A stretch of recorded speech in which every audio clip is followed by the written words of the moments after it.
আমার কাছে একটু বোনলেস চিকেন ছিল, ভাবলাম প্রথমবার হলেও একটু চিকেন মোমো চেষ্টা করা যাক।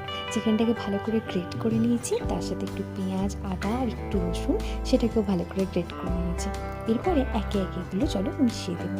চিকেনের সাথে এগুলো মিশিয়ে দিলাম, তার সাথে দিলাম সাদা তেল, আন্দাজ মতো নুন, একটু গোলমরিচ, একটু ভিনেগার, সয়া সস, ব্যাস আর কিচ্ছু দেবো না।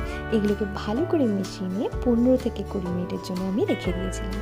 আর ওইদিকে বানিয়ে নিয়েছিলাম ময়দার সাথে সাদা তেল আর একটু নুন দিয়ে ভালো করে মেখে নিয়েছিলাম। মাখা হয়ে গেলে এটাকেও মোটামুটি 15 থেকে 20 মিনিটের জন্য আমি ঢাকা দিয়ে রেখে দিয়েছিলাম। 15-20 মিনিট পর ময়দাটাকে বার করে আবার ভালো করে ঠেসে নিয়েছিলাম। যেহেতু প্রথমবার, তাই কোনো শেপগুলোই সমান হয়নি, কিন্তু খেতে অসাধারণ হয়েছিল।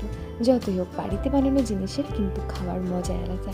তারপর সন্ধ্যেবেলা গরম গরম মোমো আর চা দিয়ে একটা শীতের সন্ধে জমিয়ে আমরা আড্ডা মারলাম বারান্দায় বসে।